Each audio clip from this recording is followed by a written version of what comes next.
Hello and welcome to Post Wrestling's worst of 2018 show. I'm John Pollock, joined by the panel that has reassembled 1 week removed from all of us looking at the positivity that 2008 brought us. Tonight, we regurgitate the garbage that polluted the last 365 days. Davie Portman. Hello, hello, hello. Braden Herrington. Hello. And Wai Ting. Hi. I was hoping we would get a spontaneous new catchphrase from Wai Ting. I like it. That he can open up every show with. Don't have one of those. Guys, we have reassembled. This is obviously a very different show than the last one we did, where we get to go through the worst that pro wrestling had to offer in 2018. Braden, was this an easier or tougher list to compile?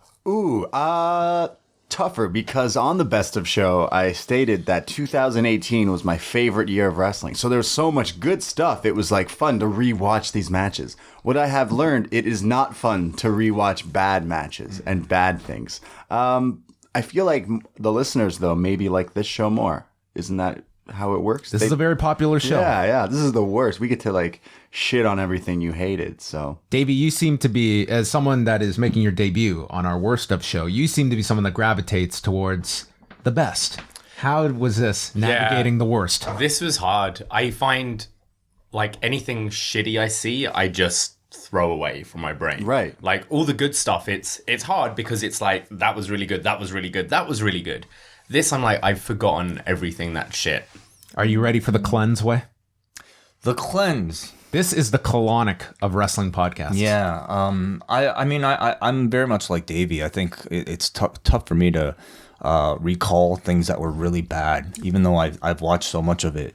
So I feel like I'm already cleansed, and this is just kind of making myself dirty again. This is jumping back into the mud. I left this one again until very late, and then I sat down, and it just all came back to me. Yeah. It was like a waterfall of memories, and everything came to mind. I had a great recall of the worst, so this was not a tough list at all to put together. Much like the best of show, we are going to have the listener picks, so we will be going and referencing those in all of the categories, some old favorites and some new categories, much like the best of show that we are introducing. So let's dive right into it, and we're starting off with a always interesting topic, and that is worst promotional tactic. Something that there were no shortage of in 2018. We are going to kick things off with the debuting Davie Portman. What was the worst promotional tactic that you saw in 2018? Saudi Arabia as a whole. Just should we keep track of how many times? The word Saudi. Take a shot every time you hear some of us say Saudi. I'm sorry to any Saudi Arabians listening and enjoying, but like all of this stuff sucked this year. From the first, like the greatest Royal Rumble, all those videos showing like how great Saudi is now. And how did your opinion change? Because I know you talked about the greatest Royal Rumble was not as big of an issue for you as compared to Crown Jewel. Like, I think wrestling fans could divorce themselves from the controversies of the first show. By the second one, there was no separating what that show was. No. The second one was appalling. I did watch it. I did not like it. It's just the fact, like, WWE have all these great deals coming in, and they still feel the need to do something like that. Just trying to pull the wool over our eyes and everything. It's like, no, the first one, comparing the two, seeing all those video packages and, we've opened our first cinema again, and women can drive again and all that. And it's like, yeah, but you're not allowing women on the show. You're not allowing gay people on the show. And then with the assassination as well, obviously. I mean, you've gone in great depths about it all, but I'm sure this is probably the same for everyone. Yeah, I don't think we'll go through every issue, because I think that topic will be brought up quite a bit throughout the duration of this show. Wai, what was your worst promotional tactic? Mine was the same as Davie's. It was the WWE's relationship with the Kingdom of Saudi Arabia and Mohammed bin Salman. in the wake of the ongoing conflict in Yemen, and especially for Crown Jewel, the murder of Jamal Khashoggi. So what more can be said? You know, it's a situation that was so bad that even John Cena, your longtime company man, refused to do the show. Daniel Bryan, a man who would just a month later would go on to become WWE champion, refused to do the show. Yep, it's my choice as well. The WWE going ahead with Crown Jewel, and I thought both shows were the most difficult shows to watch this year. The first one was just a straight up propaganda show. The second one did not have the propaganda of the first one, but had it made up in spades the amount of awful taste that event went through, despite. Braden? Yo, yeah, the same thing. The first one, like you just said, it was total propaganda. Those ads were so strange watching. It made me feel uncomfortable. And then the question is worse. The thing is worse promotional tactic. The fact that they realized everyone was mad about the second one, that they were promoting the show without telling you where it was. A global pay-per-view. Yeah, they're just telling you, hey, this is coming up. And that was so sad. Like, come on, just terrible. So, yeah. The listeners' choices. Number 3 was the UFC using the bus attack for Conor McGregor and Khabib Nurmagomedov's fight. Yes. Number 2, and we should emphasize as well that the best of worst of shows, we primarily made them pro wrestling based, and I will be announcing, because we will not be forgetting about mixed martial arts. We will have separate shows for those. But number 3 was the bus attack, footage being used to sell the fight. Number 2, comments made about Roman Reigns' leukemia in storyline. And number 1, 58.6% of voters chose Crown Jewel and promoting Saudi Arabia. That is our first topic. Now we move to biggest setback of the year. This is a performer, a company, anything in pro wrestling that took a dramatic step back in 2018. We will start this one off with Wai. My biggest setback of the year, I think we have to give honorable mention to people such as Sasha Banks.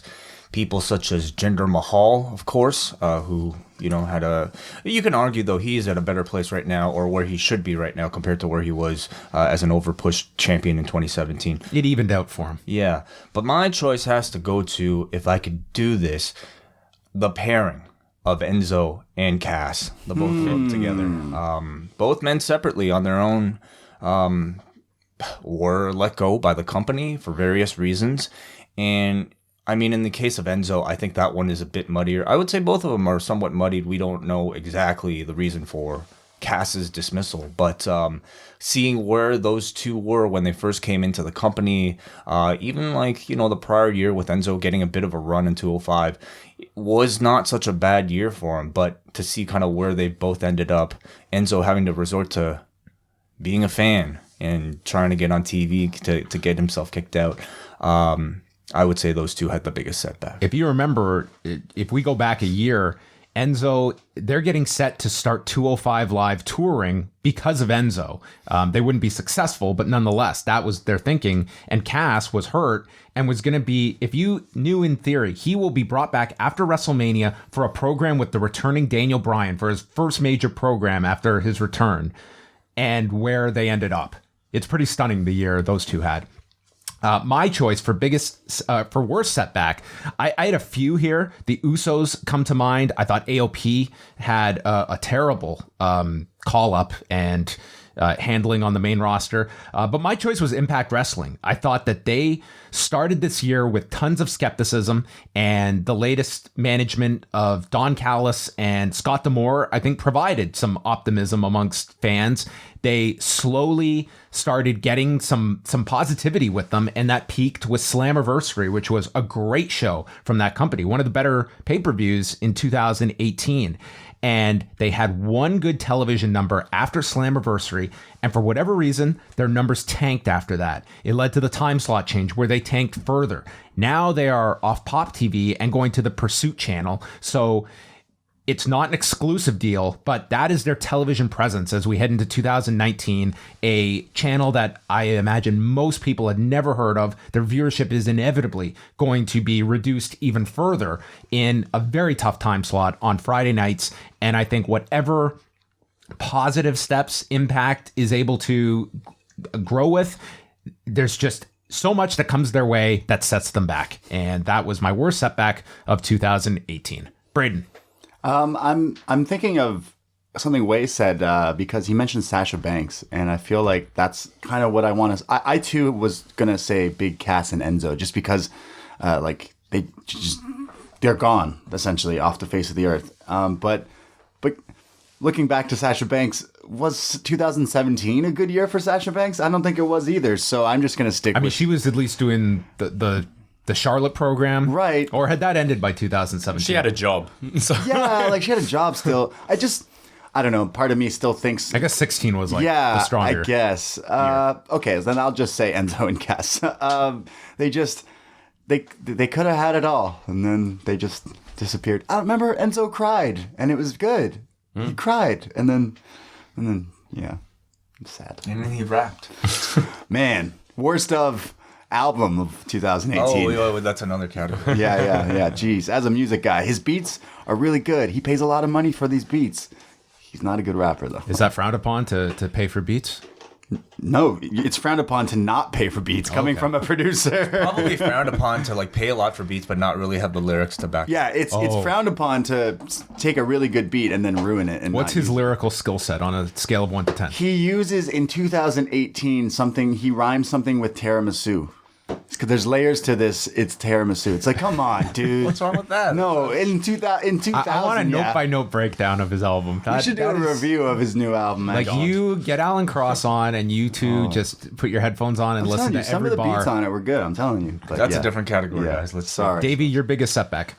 Mine would be Kevin Owens. He's a favorite of mine.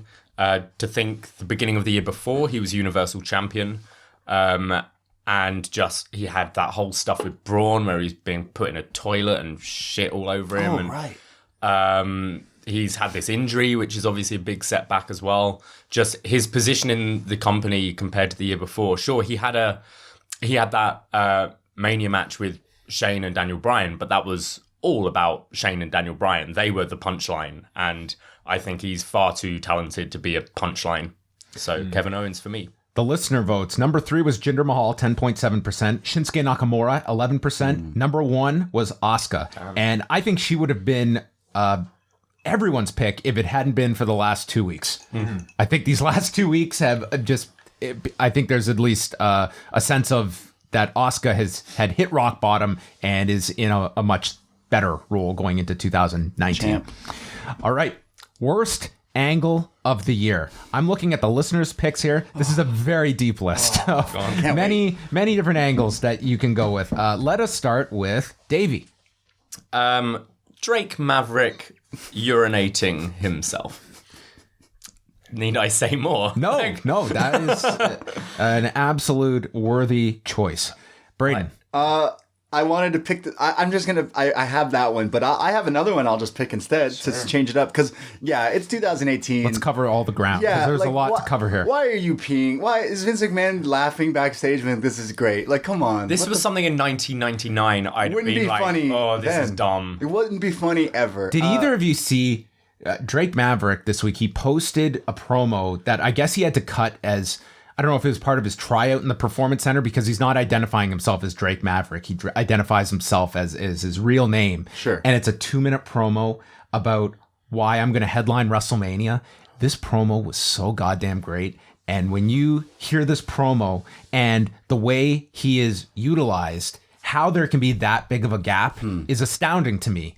That this was a main event promo. It was incredible. And he ends it, and you can hear everyone is just applauding. And it was probably other NXT talent, like performers, that are watching this unbelievable promo. And then he pissed it all away.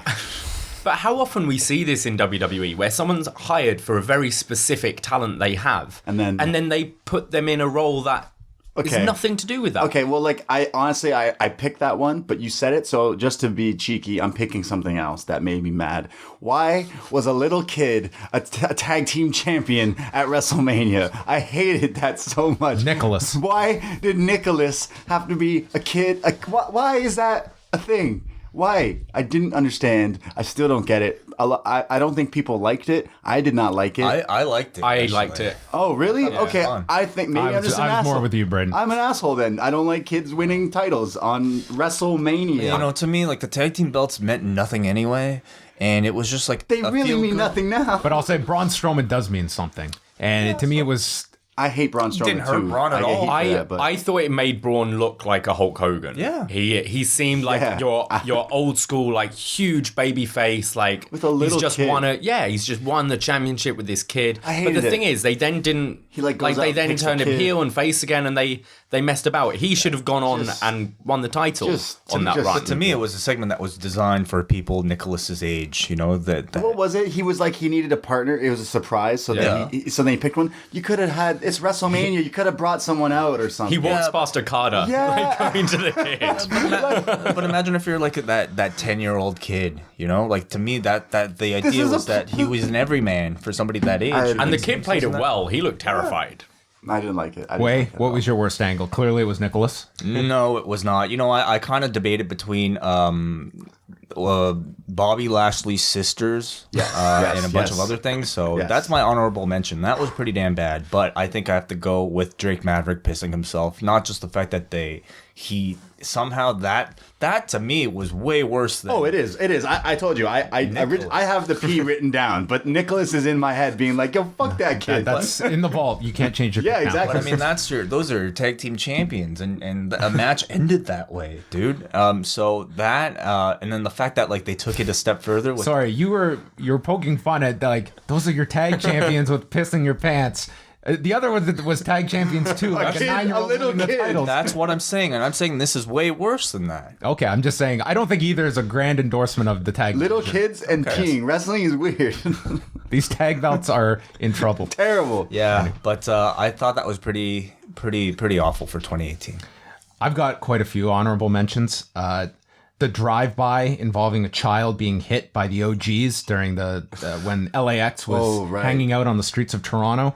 Eddie Edwards being committed to a mental asylum by his wife. Dario Cueto comes back to life through time travel on Lucha Underground. Kevin Owens being tipped over in the porta potty. Drake Maverick pisses his pants. Number 1, exploiting leukemia for Dean Ambrose's heel turn.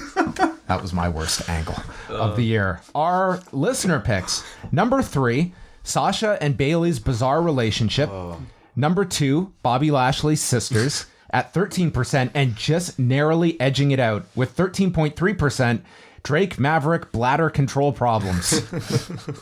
And there are some doozies here throughout, which we will put up the entire list of people to Bobby Lashley's to check out all of the... Our Uber driver on the way here, listening to us, we were like, Yeah, we were "Angle of the talking year," about we P and Nicholas and you Bobby can Lashley's see him, like, sisters. are you He's going to like- go for the kid or the man that pisses himself? And this guy's like, "What the?" Well, then it's an angle that transcended the pro wrestling bubble if your Uber driver's interested in your voting. The porta potty was bad too. All right, last week we did best celebrity involvement, so we now go for the flip side, the worst celebrity involvement.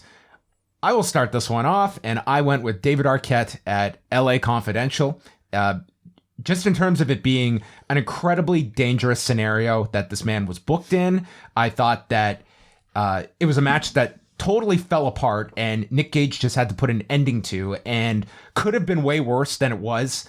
David Arquette could have been significantly injured beyond what he actually incurred during this match. And this, more so than whether you enjoyed it or didn't enjoy it, it was just way too dangerous. And I do not want to see this guy continuing to do this style of professional wrestling, even though I'm sure there's going to be promoters that want to book him in another hardcore match because of the notoriety that this match got. I just thought it just sent a bad message. And this idea that anyone can do hardcore wrestling and professional wrestling at a high level, you can get seriously injured doing this. And he's lucky he didn't. Braden. Yeah, I agree with you completely. It made headlines all over the place. I watched the news. It was like, look, David Arquette is doing this. It's like, no, that's just sad. Like, dude, don't do that. The clip where he gets like stabbed. He gets stabbed, right? Is that what you can call that? Because he gets stabbed with like what the whatever. Yeah, Light tubes. I'm over hardcore wrestling. I think a lot of people are.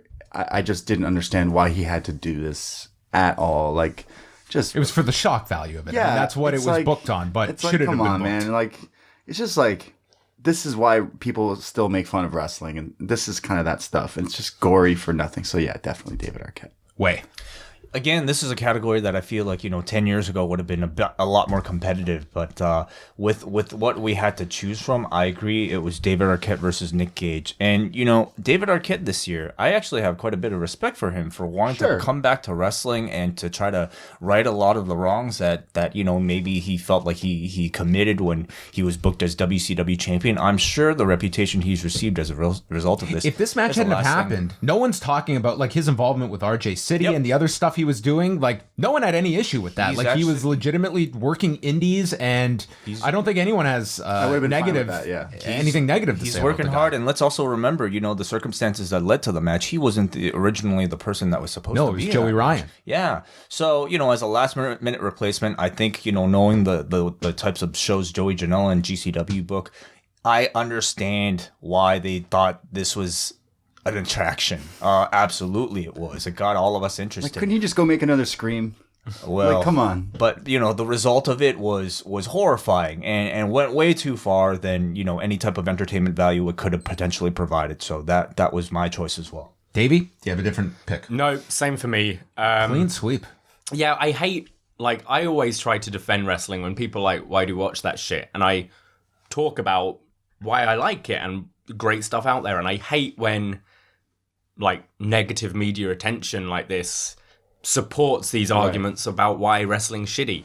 And it's stuff like this. And I feel he released a statement shortly after as well. And I feel bad for him because I think he realizes that as well. He respects wrestling and that's why he's gone back to it. And these matches are so dated now as well. People are really talented. We don't need fucking light tubes in your skull. Yeah, I think it's the scenario people have the issue with, not so much the players involved, not at all. In any of this. The listener picks. Number 3 was Hulk Hogan hosts Crown Jewel. Number 2, Kid Rock. All right. What did Kid Rock do? WrestleMania? Well, he went into the Hall of Fame. And did he perform the next night as well at WrestleMania? Probably. No, he didn't perform. Number 1, 53% of the votes, David Arquette. I didn't even know Hulk Hogan was eligible for this. Yeah. I forgot Hulk Hogan was there. Is he even that's why that's I guess he got enough votes to qualify as a celebrity. I'm looking forward to this one. Worst piece of merchandise. What was something so god awful that it stayed in the recesses of your mind all year long as something that was just hideous? We will lead up to Braden because this is really do you have a crappy pick? This is you start. I went through this and I was like, let me think of some shitty merchandise that they put out. And without looking, I can instantly think of 2 things that come into my head. And listening, you'll visualize with me. I don't have any in particular, but just listen. A Triple H shirt. It's black. It's got some writing in a different language, and there's skulls and things on it because that's what every Triple H shirt looks like. Yes. And then you go to the Baron Corbin shirt. It's got some sort of wolf on it, I'm sure. Then it says something like Baron Corbin and End of Days. Right? That's his shirt. Okay. Every shirt looks like that. So then I went, while I'm doing this list, and I went in there, and I looked up Triple H, and I'm like, oh, there it is. A shirt with, I don't know, is that Spanish? Oh, that's weird. Conqueror. Latin. Ooh, nice. Yeah, Latin. And then I go to the Baron Corbin section, and there it is. A wolf and his name that says End of Days. So I picked Baron Corbin shirts because fuck Baron Corbin shirts. They're awful and they're ugly. I know what I should have gotten you for. Davey?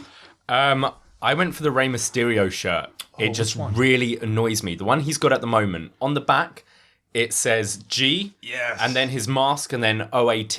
Yeah, just use the mask for the O. That bothers me too. It's really annoying. And that's why it's the worst merch. It looks more like Guat. Yeah, I think they're meant to. I think they're going for greatest mask of all time. What? But just do GOAT with your mask as the O. It's so easy. Mask of all time. I think that's what. I think that's trying the term. To have it I think Ray as. actually has that trademarked, if I'm not mistaken. Greatest mask of all time. I think so. Yeah. It reads so badly. I'll go first, and then we'll get Wai's choice. I know not everyone at this table is watching Impact every week, but I do. And for every week leading up to Bound for Glory, I was reminded of a title sponsor, Comda.com. And each week, Josh Matthews and ever so awkwardly, Don Callis wore his Comda.com baseball cap. He put it over his headset, so he looks like a father at an amusement park that's just on a vacation for the first time ever. It was so awkward. They slammed you over the head, not literally with this hat, but with the promotion of Comda.com that maybe it worked because I will never forget Comda.com. On the other side, I have no idea to this day what Comda.com is. So I can't say it was effective marketing, but it stayed in my mind throughout these past number of months. The Comda.com hats is my pick for worst piece of merchandise. All right. Way.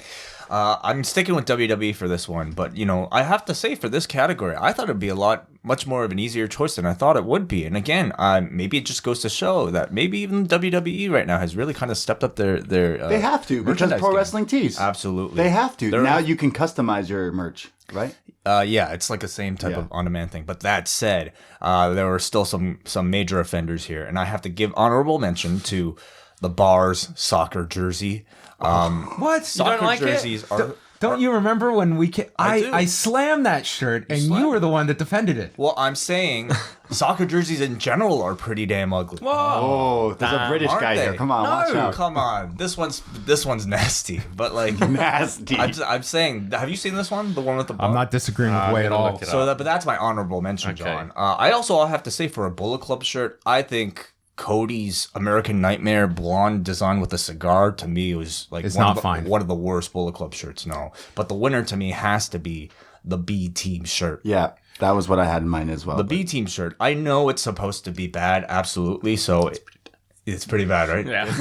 But, the B Team The white shirt. flag just got waved. To me, I feel like that's a real missed opportunity. What they should have done instead was to have a white T-shirt and a couple black markers that they should have just sent to the fans so that they could draw their own B or draw whatever 'cause they that's want. what the to shirt it. is. To me, I think it speaks a lot more to the philosophy of that team, and it would be a lot more interactive and it'd be much more of a unique thing. Instead, you're charging somebody $25 for a white T-shirt. $25. Wait, Something they are like- not $25 How these much are days. the Shirts have gone up. Okay, whatever. WWE, jeez. Our All shirts right. are $25. I'm gonna run through a few of the other vote getters here before we get to the top three, because most of these I had no idea even existed.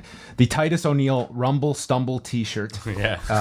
Seth Rollins half shirts, Oh, yeah. a WWE Championship waffle maker, Wow. Alexa Bliss pigtails, bronze Christmas sweater.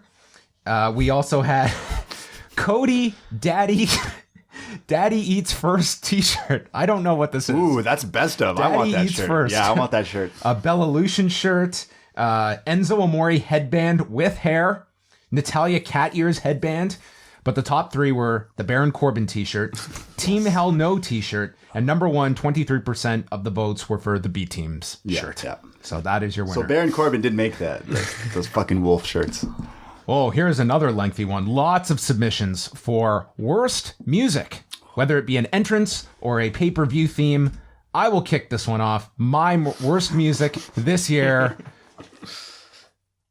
Honorable mention to the NXT UK theme, but I had Kid Rock earmarked. I was going to call this the Kid Rock Award until Braden reminded me of All In by Downstate. You don't know. That song was in my head for 7 days after that trip. And it was song. Braden's voice singing it that was even worse.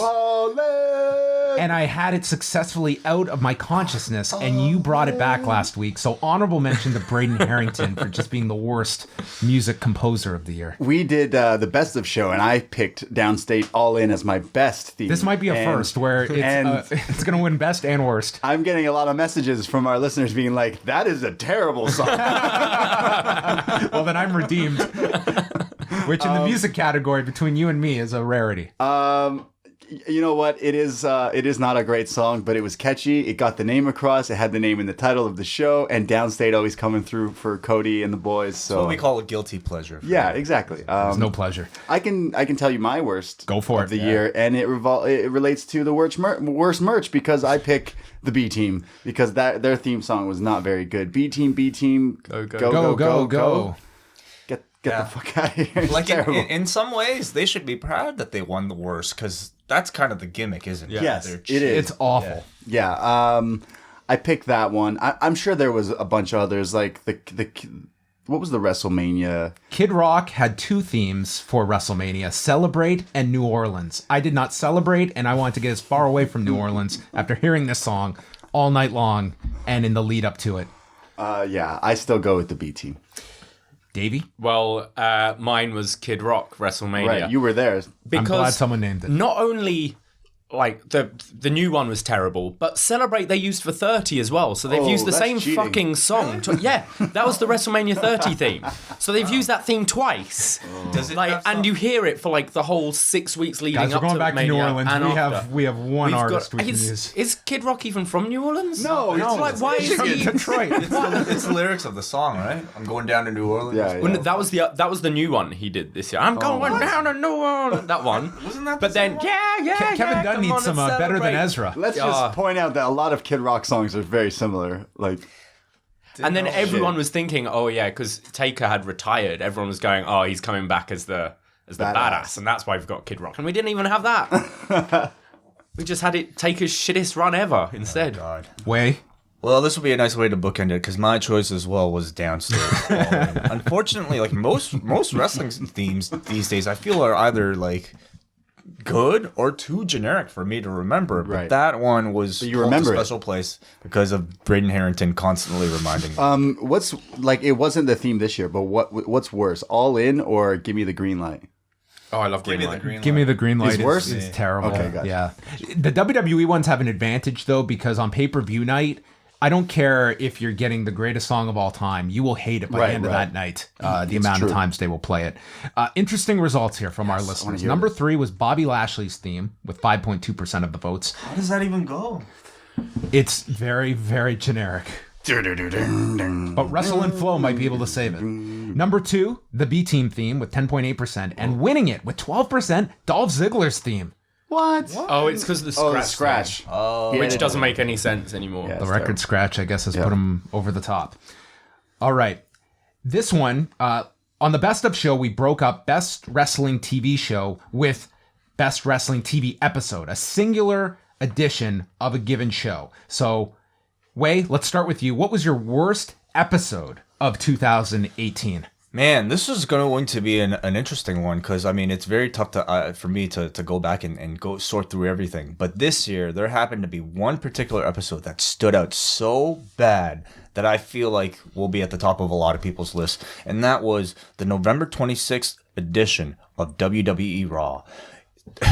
We get a Sasha Banks and Bailey open forum.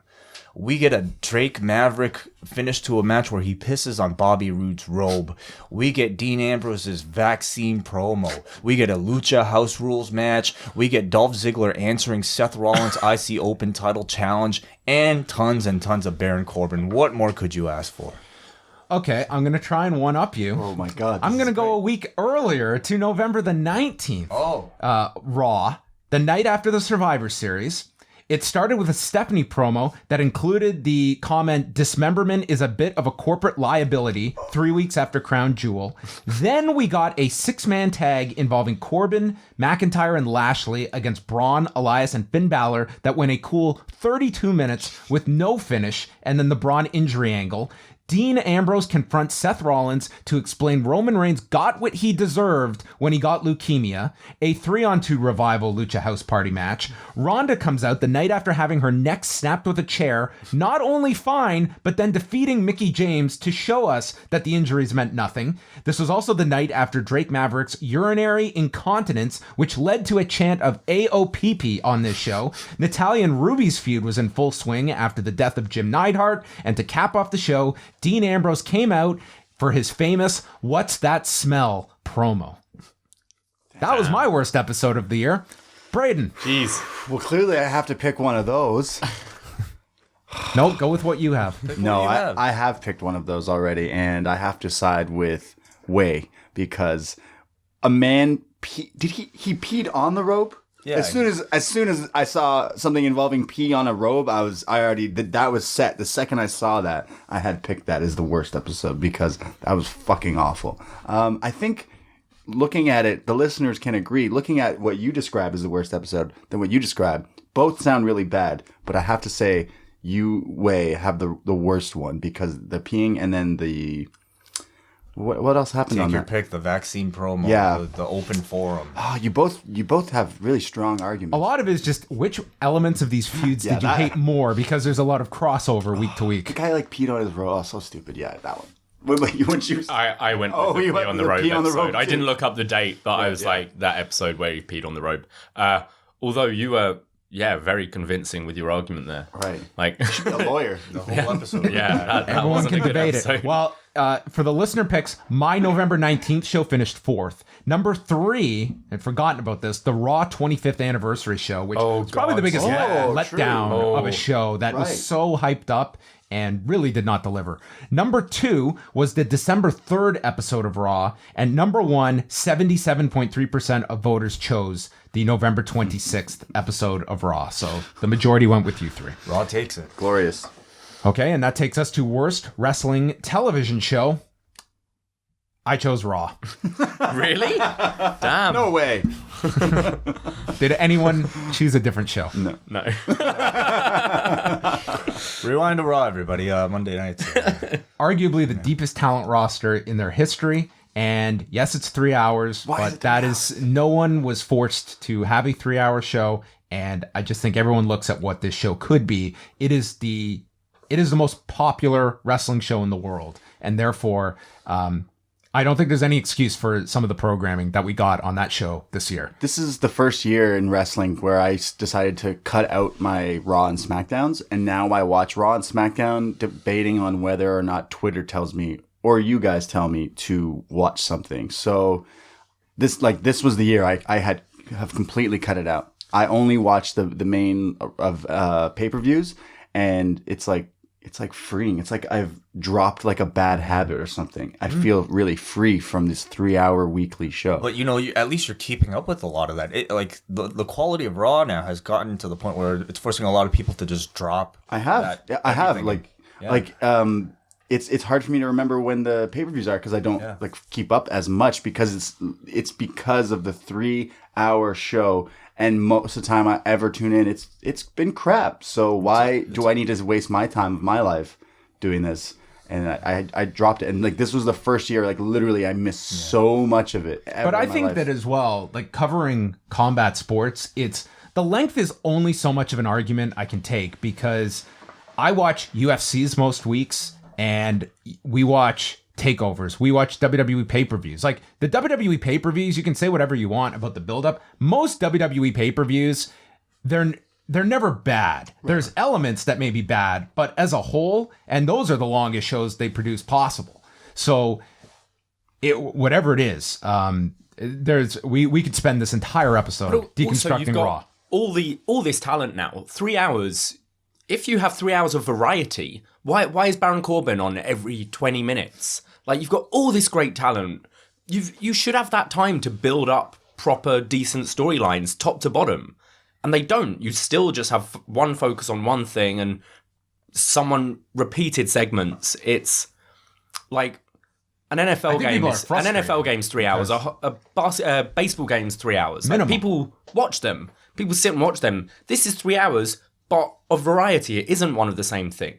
It shouldn't be too hard to make it so boring. I'm sure it's really hard to write a show every week, and I'm sure it is. But like, really, this year was not a good year for this show. You could argue, though, the things that take the longest on that show are also the ones that connect the least. Like these heavily scripted segments, those are going to be the lion's share of your work is towards these promos that we insist have to be mapped out to a T. Yeah.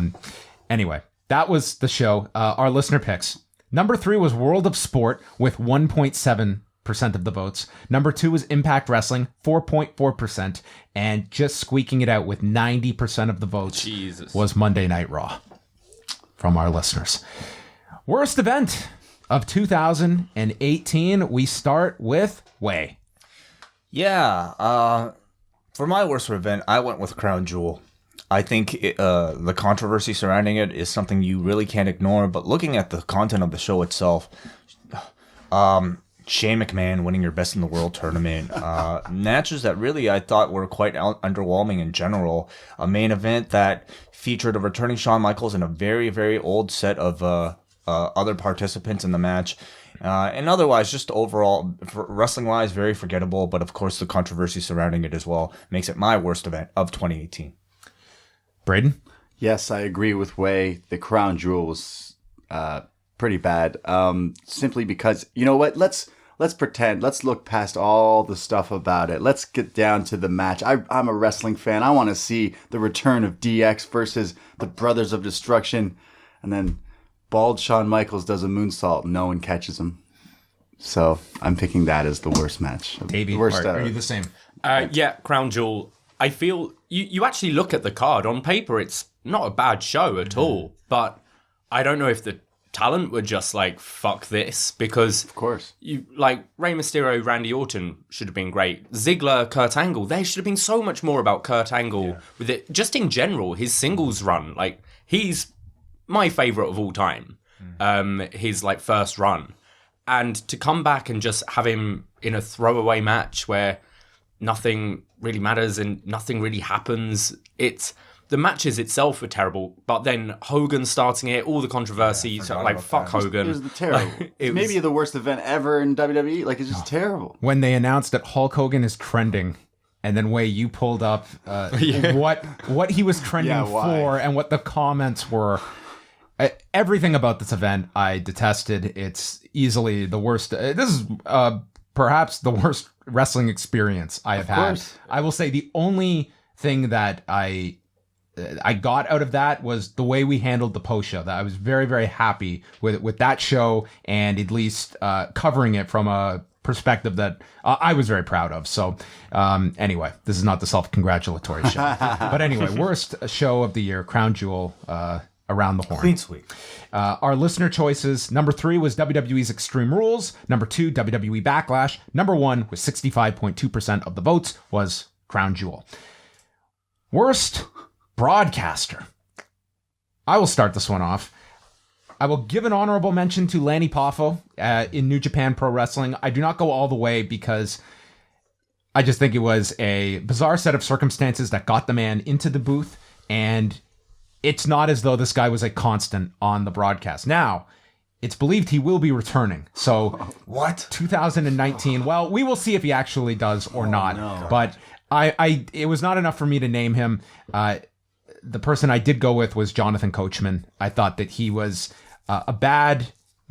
just a mistake of a choice to put back onto the 3-man Raw booth that they did. And those three together with Graves and Cole was unbearable for the time it lasted. And I still feel the commentary is not great on Raw, but it's a marked improvement from that threesome of Cole, Coachman, and Graves. Braden. Yes, I agree with you, John. Jonathan Coachman, I was actually a kind of a fan of him back in the day before he left for his ESPN. I thought he was a good heel back then. And then when they kind of said he was coming back, I thought maybe this is a good idea. This could be really good. It was not. He was so bad whenever I did listen to him, he was terrible. He makes like me not care about any of the things going on and just kind of like gets himself over or something. I don't know what the hell was going on with him. It was all the arguments. That was at their height, that they would just go at it with one another. And it just became such an awful broadcast. Yeah, I think the coach just was a terrible, terrible thing that happened. For commentary this year, I pick him. Davey. Does this include like backstage interviewers? Sure. Yes. Yep. Anyone. Okay, so because I was going to go for Coachman for commentary, because I just want to add, he clearly doesn't watch the show either. He doesn't know what he's talking about, and that hip-hop sensation John Mayer was priceless. That's not even a part of the show. That's like pop culture. Yeah. But I'm going from that interviewer from Mae Young Classic Week 1, Shadia Bezezo. Yes. Oh, that's right. The first Arabic broadcaster in WWE, Sure. I believe, who had one episode and we've never seen her again. She was so bad. This is a robot. She was a robot. I mean, we make fun of, was it Daria or all of them, but this was way, way more robotic and unnatural, and how you can be in a job where you're talking and you can't talk with any emotion, or it was bizarre, really bizarre. So you gave Coach a pass there. Yeah. Wai? Jonathan Coach. No pass from Wai. No, like to me, I mean, there was one point where I felt like we couldn't have gotten worse than Booker T. Now I yearn for the days of Booker T, or at least during the Coachman days, I definitely yearn for the days of Booker T, because Coachman was just, it's a combination of like him thinking he knows what he's talking about, but then like when you actually listen to what he's saying, it's just like he's bullshitting every single always episode. Like the arguments with the Graves and Cole were always a setback to me.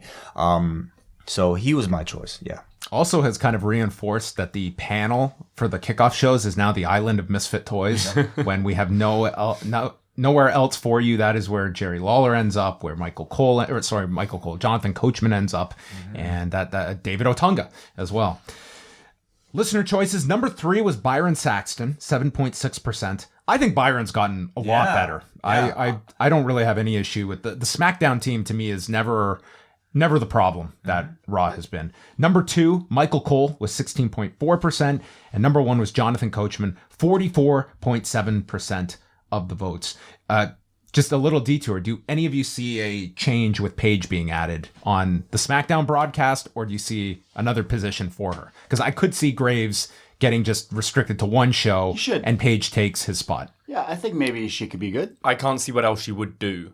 It's the panel, probably. I don't think a manager role will really work that well with her. So I think she'd be better than Renee on commentary. Sure. Yeah, I think she'd be pretty good. I also was Michael Cole number 2 on the voters? Michael Cole was number 2. Because I know we did the Mae Young Classic podcast, and we got a lot of feedback from listeners who were like, a lot of people were like, hey, Michael Cole sounds different here and I like it. Or the classic, I fucking hate Michael Cole. I thought he still pisses me off, but I felt like some of the commentary that he did do was really good. It's obvious that I like him. Toned down, unproduced. I shouldn't say unproduced, but someone left to his devices, whether it was that Beast from the East show, the UK tournament, the first 2 UK shows. Yeah. This guy, to me, is not the issue. It is the job description that guy has to manage that I would not be able to call him a terrible broadcaster. Not at all. It's my one thing. I'm like, no, give Michael Cole a chance. He's actually kind of good sometimes. So I'm happy. It's the reputation he has. Of course. And I can't, it's hard. You can't defend him. Worst character. We're going to start off with Davie for this one. All right. Who did I? Oh, yeah. Okay. I am going over to NXT here. The women's division, Lacey Evans. Oh. I just don't get this character at all. It's unclear whether she is she actually from a previous era and has time traveled to 2018, or is she cosplaying this? I don't know. I think elements of the character work, but it's so jarring with everything else there. And I mean, we said before, I think when Regal was doing his investigation into Aleister Black, there are a lot of wacky characters down in NXT. You've got Otis Dozovich, Dream, Nikki Cross, but for some reason it's Lacey Evans that just feels out of place. So I'm going with Lacey Evans. She's interesting. I wonder how she'll translate to the main roster. Maybe it'll be a better environment for her, or maybe she'll flounder just as much. It reminds me of the Vaudevillains, who I think in NXT, they kind of had were inspired by this bygone era. Yeah. And then they moved to the main roster and it's like, no, you are actually from this era. And that's when it just fell apart and felt, because I like them down in NXT. I think it all remains to be seen how Vince sees it. You know, maybe it's something Vince will completely gravitate towards. That's what it comes down to. I mean, it's ultimately getting over for the audience of one. And I'm done predicting who's going to translate well on the main roster, because it's just throwing a dart in darkness to know who's going to land and who's not. And ultimately, it's even if someone doesn't land, if Vince McMahon sees something, they're going to want the show written significantly around that person. So she'll be one of many to watch. Braden, your worst character. I originally had Baron Corbin, but because he's in that vest wearing role. Constable. Constable. Right. GM elect. But David sparked something, and I'm looking for her name. I'm forgetting I think it's Jessie Elaban. Jesse Oh. Elaban, yeah. Yeah, Is that her? from the Mae Young Classic? She's in the Mae Young Classic. glasses. Yes, is this her? Yeah. Okay, I'm changing it to this. I'm changing that to this character, Jessie Elaban. Her character is I'm nerdy. I'm free spirit. Yeah. I'm a goofball. And in her matches, she botches on purpose. That's the character. I can't say anything good about this character. I hope it doesn't. She's down in NXT. She does NXT house shows a lot. If this character makes it TV, it's like Bailey turned up. Like she's so goofy. I can't. Oh, I'm gonna go do a handspring, but I don't know how, and I fall over. Oh, like it's the difference is when Emma used to do that kind of thing. Emma can actually wrestle and do it, whereas this it's kind of an excuse to hide that she can't wrestle. And this girl is not good, so she actually does botch. And if this character goes forward, I can't see it going anywhere. It is so bad. Yeah, that one. All right, so I'm going outside of WWE for this one. At the end of Lucha Underground Season 3, Dario Cueto, who is a phenomenal character, was killed off, in theory, in the series. So Season 4 kicks off with the return of actor Luis Fernandez-Gil playing Dario's father, Antonio Cueto, a complete parody of the original. It was a stupid authority figure. I just thought this was the jumping the shark moment for Lucha Underground, and it all kind of was centered on this. Lucha Underground playing loose with logic and any sense of realism, which is not always the worst thing, but Lucha Underground took that audience's trust in the storytelling that they would allow and took it way past the point that the audience was going to find them redeeming. And I think the show is nowhere near where it was several years ago. The audience has dropped off, and I think that there's a great question if we'll ever see another season from Lucha Underground. My choice, Antonio Cueto. Listener selections. Oh, I didn't choose. Oh, sorry, Wai. You go ahead. My worst character has to go this year to statistician Dana Brooke. Oh, man. It was such a half-baked idea that I wouldn't have made it past promo class in NXT, much less deserved to be on Raw. I highly disapprove of this. It was done way better by Terry Reynolds as Alexandra York. And even so, of all the gimmicks that you could have resurrected from 90s WCW, why that one in 2018? I have no idea why. They never really did all that much with it. The skits were never good. She never made a difference at all to the Titus Worldwide stable. They teased some type of relationship between her and Apollo that never went anywhere. So she is my pick. A great choice. One that has been completely out of mind. You already won the argument by starting it with status. I had to dig deep. I think our statistician, Brad, the archivist, way more over. Oh, and as we go to our stats, number 3, Nia Jax. Number 2, Bobby Lashley. And number 1, 27.9% of the votes for Baron Corbin as worst character. Constable. Worst on the mic. Maybe that will play off of the top 3. Wai, why don't you start worst on the mic? Yeah, well, certainly, I think as bad as Corbin is, to me, he deserves some praise for actually memorizing a lot of his lines and being going out there. Maybe you guys will disagree, but I think, on the other hand, the person that he replaced, Kurt Angle, there was a period where he would flub something in each promo that he had. Clearly, it took him at least a year to get comfortable on this show. I thought the worst, though, was when, ahead of Crown Jewel, before he was about to take part in that tournament, he cut this teleprompter promo. And I hesitate to even call it that, because it was just reading. Yeah. It was so bad, and it sounded so terrible. And again, maybe we chalk it up, because we know Kurt can be a good promo. Maybe we just chalk it up to the system that he's now placed in, and how difficult it might be for somebody like him to get accustomed to it. But for 2018, I thought he had some of the worst on-screen microphone appearances. A great choice. Davie? Mine is Nia Jax. I just find her voice grating. No one yelled at me and distort the audio. Yeah, exactly. Like the yelling out of nowhere. I don't think her delivery's good. I don't believe her she cut that promo when she beat, who was it, Alexa Bliss, and she cut that promo about bullying and being a star and all that, and it just as a baby face, and it just was so jarring and just bad. Unbelievable. Just she's bad. My worst on the mic was Bobby Lashley. I know that he didn't have a ton of promos to cut this year. That was by design. And he's just been so disappointing in this WWE run that as much as you can look at kind of, you look at Bobby Lashley, like here is somebody that you would think will thrive in a WWE system. Coming back, he's a significantly better performer than he was the one that left. And what a disappointing year. And I specifically go to the Sami Zayn feud where he was required to talk a lot and it was awful. Just a really badly utilized character that I think could be so much more in WWE. Braden. Man, I like agree with every person you all chose because I hate all these people.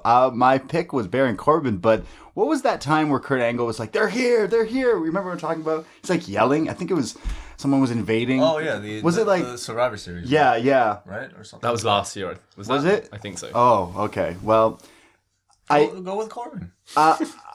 He's so bad, but I just had to Google Kurt Angle, and the picture that popped up for this year is him in a Hawaiian shirt.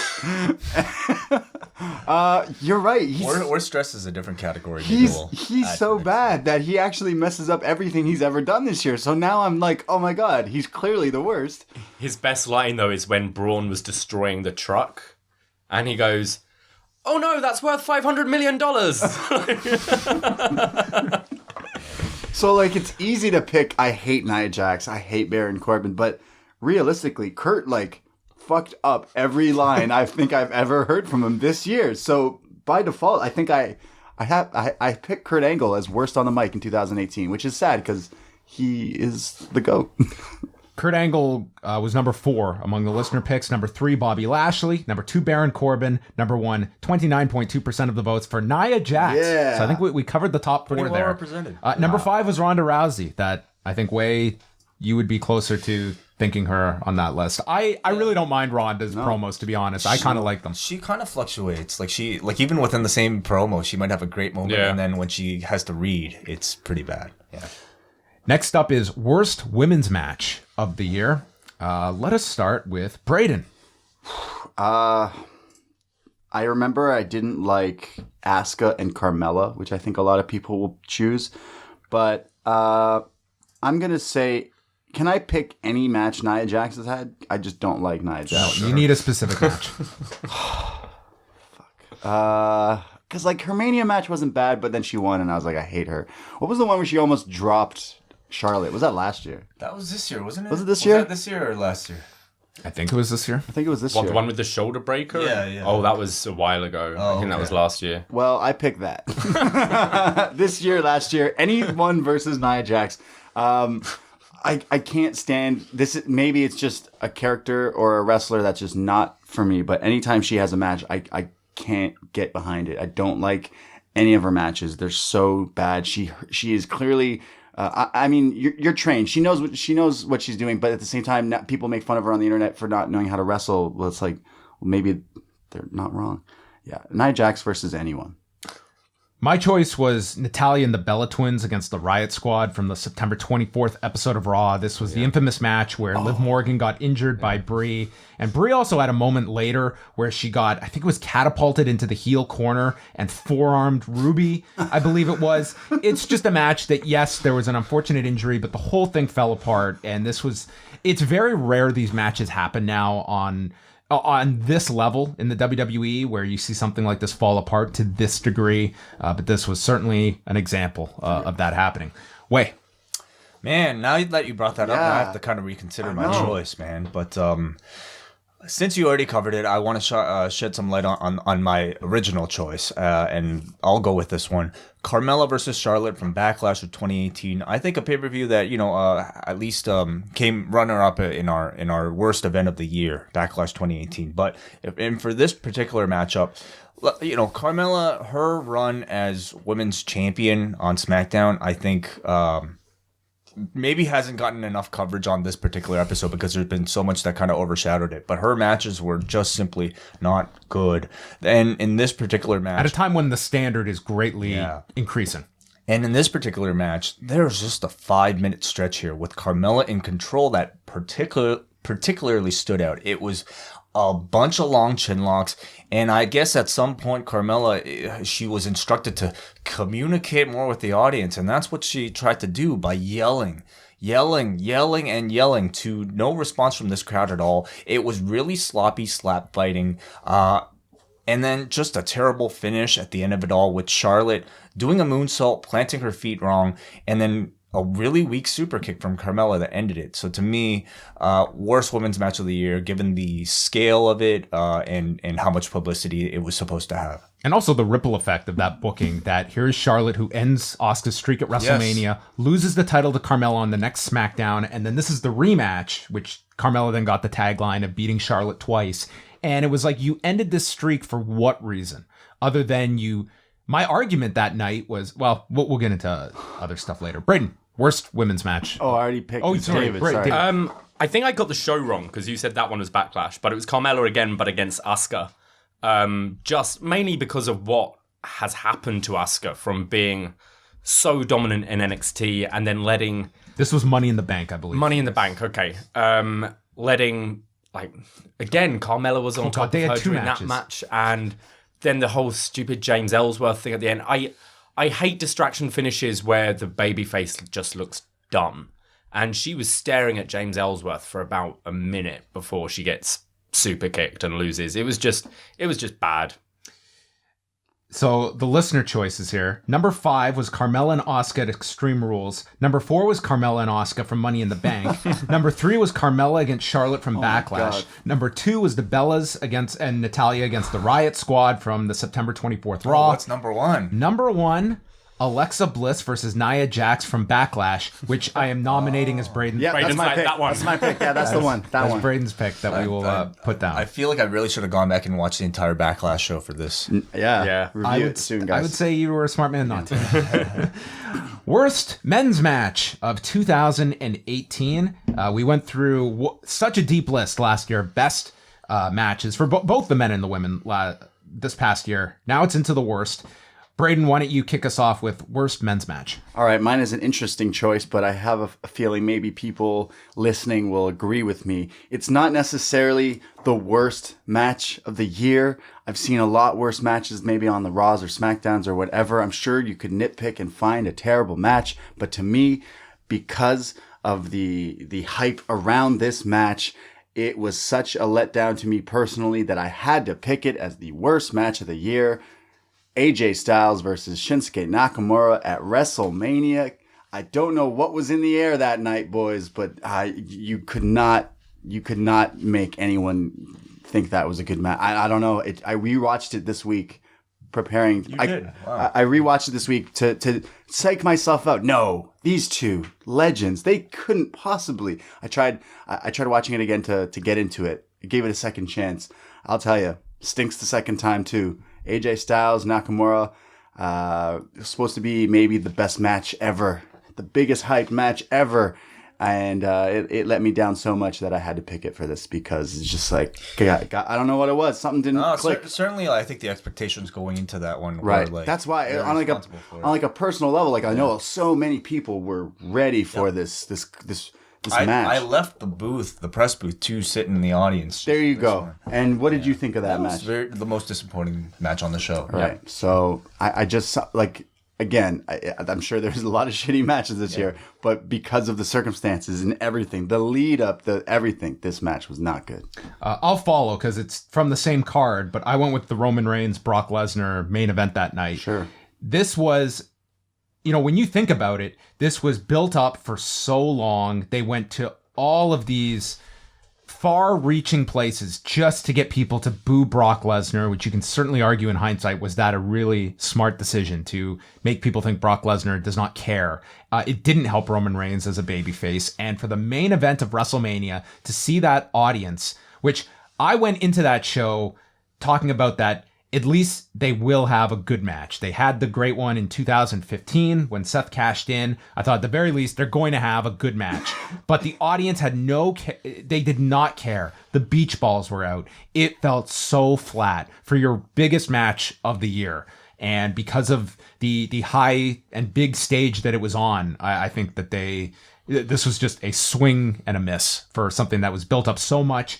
And you also, went with the swerve of Brock winning that I didn't think was, didn't do Roman any favors either to continually push that off even further.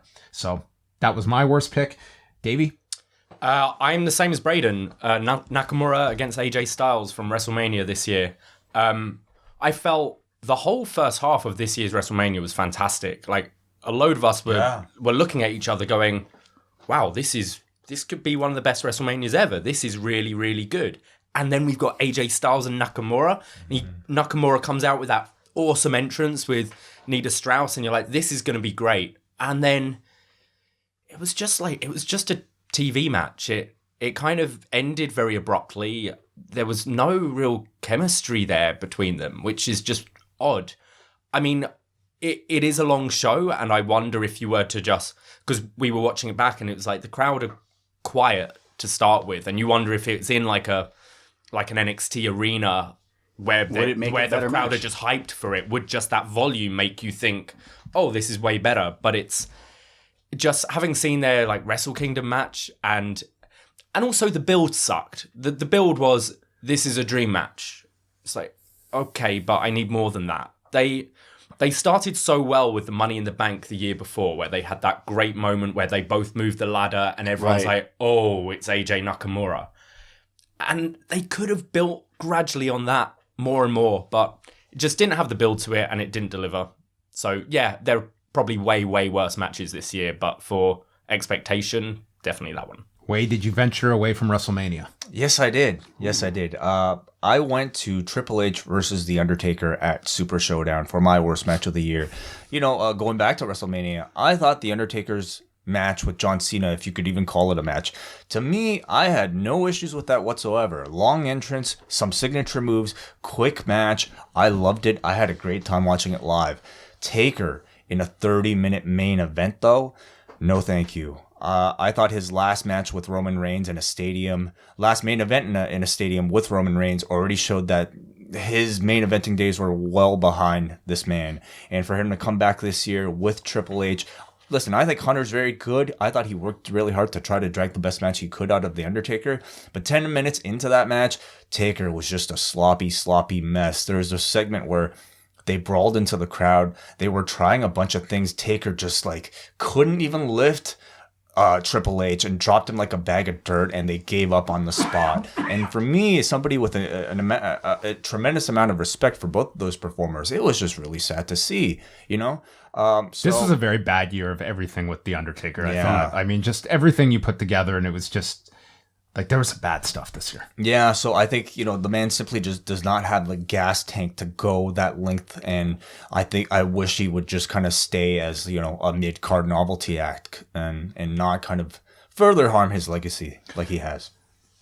Okay, let's go quickly from 10 to 1 here from the listener picks. Number 10 was John Cena and Undertaker at WrestleMania. 9, Bobby Lashley, Sami Zayn at Money in the Bank. Roman Reigns versus Samoa Joe at Backlash. Braun Strowman and Nicholas versus The Bar at WrestleMania. Brock Lesnar versus Braun Strowman at Crown Jewel. Roman Reigns versus Jinder Mahal at Money in the Bank. The crowd took over. 4th was Triple H Undertaker Super Showdown. Number 3, Shane McMahon Dolph Ziggler at Crown Jewel. Number 2, Brock Lesnar Roman Reigns at WrestleMania. And number 1, with 14.1% of the votes, DX versus the Brothers of Destruction at Crown Jewel. I'm shocked you picked the singles match over... To be quite honest, when I was watching the Crown Jewel show, I think I was so caught up in everything else that I almost I didn't even give a shit about the match anymore. But yeah, I hear a lot of people talk about that one being way worse. The tag match, trust me, there was not enough. The tag also had even the further issue of Hunter getting hurt midway through as well. Exactly, that they had to kind of finish with. So I'm sure. Maybe there was some leniency given for that. Well, the listeners, they chose that as the worst match. It's a not good valid choice. Worst feud sleep for this of 2018. Oh, I don't know. I might be just going different because I think I know what is going to win. So let me get mine out of the way. Okay. But I would likely defer to what you three are going to say. But I'm not sure. Oh, maybe we'll have a different ones. Okay, I want to cover a bunch here, and I think this feud is totally forgotten because I forgot it about it until this past week. I'm picking Daniel Bryan and Big Cass. Oh, that's Oh, okay. The premise was Big Cass doesn't like short people because I'm tall and therefore I'm more valuable in this company, which was pretty funny given what would happen within weeks of this program. Right. But what really, it was a bad Daniel Bryan match on pay-per-view that they had, which is pretty tough. And second, this was Bryan's first program. And since coming back, and I thought it got him off to the absolute worst foot possible in this comeback. And he was never able to get back to where he was the night of that promo announcing he's been cleared, where you just felt, my God, this company has just gotten something unexpected that has fallen into their laps. This guy is going to be the babyface of all babyfaces. And like the Miz feud was fine, the Cass feud sucked, and then he was into the program, with AJ before the turn. His babyface run he was not booked great, and it didn't connect at that top end level. And I think part of it was getting off with this big Cass feud that just got dropped. And I can't say it was a bad idea to drop it either.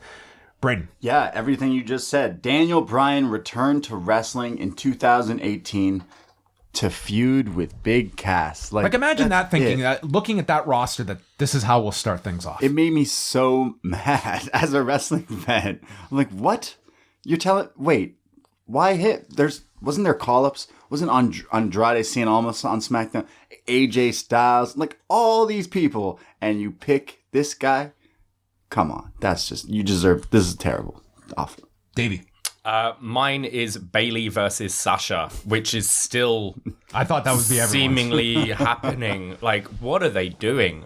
It's 1 week they're like enemies and they're together. They literally attack each other and then forget that happened. And then they're in love. And then they're in love. And then they're a tag team. And they're just like a tag team and no hints of any animosity between the two of them. And then on commentary, Corey will just bring up, oh yeah, but Sasha's going to turn on Bayley. And you're like, oh, you're still trying to do that thing? It's gone. They had that great series of matches in NXT, the Iron Woman match and obviously the Brooklyn one. And there's been talk since then of when are they going to recreate that on the main roster, and they're not, and they shouldn't. Like, the moment's gone. They need to. That was 3.5 years ago. Yeah, they need to move on from each other, split them off. Both, like, I'm not a Bayley fan, but I understand the appeal of her to people. Have them do separate things. Move on. You're not NXT anymore. Forget 4 horsewomen and all that. Just come on, rediscover yourselves and get that. They need to do the clean breakup. Like when you go through a breakup, they keep going back to each other. Yeah, they need to break up. I think just split them, like end the feud. I don't care for a payoff. Just end it, kill it. The golden huggers, though, I love it. Wai?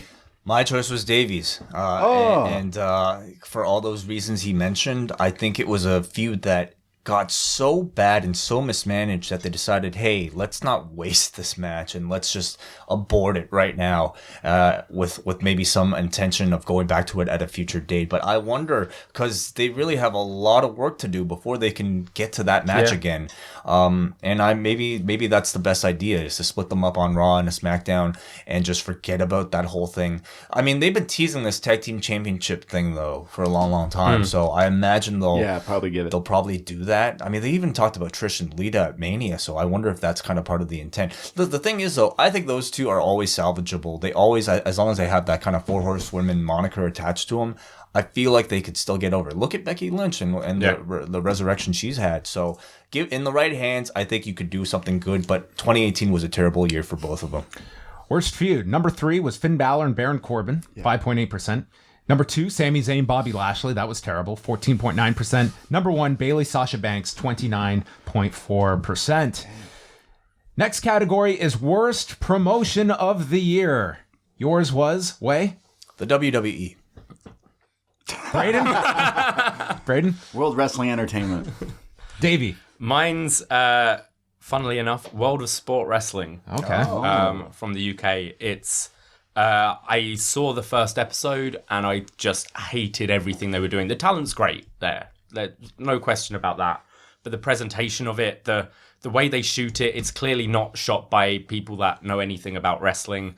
They have weird cuts, like Ospreay's going to do some like cool move and you don't even see it. It looks like 90s ITV gladiators. It just looks so dated, like foam hands in the crowd and everything, and it's not what I when I think of wrestling and trying to get it out to like a more mainstream audience, I'm like, just fucking show NXT. It's so good. Like, have that kind of product on a Saturday night in the UK. You'd have people go, oh, this isn't what I remember wrestling to be. This is pretty cool. It's just dated, and no.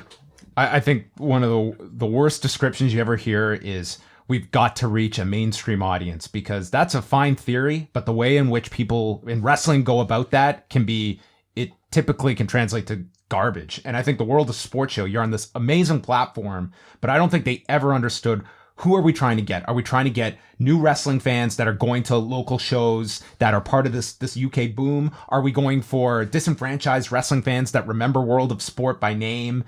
Like, who were we after? And it just seemed we're trying to get a mixture of everybody, this bizarre Venn diagram of wrestling fans and lapsed fans. And it didn't connect. And the audience numbers dropped a lot. And I think it was just a bit of a squandered opportunity. And we'll see if the second season happens or not.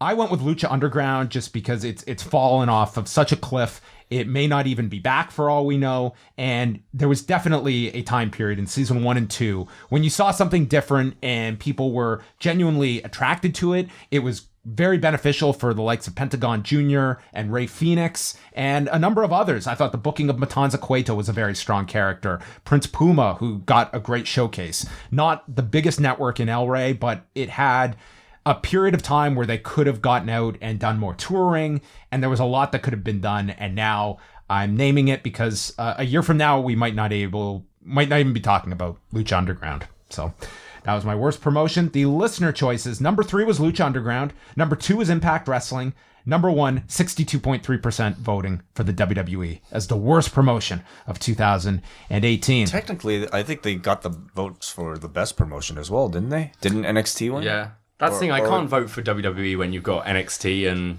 Mae Young and all that.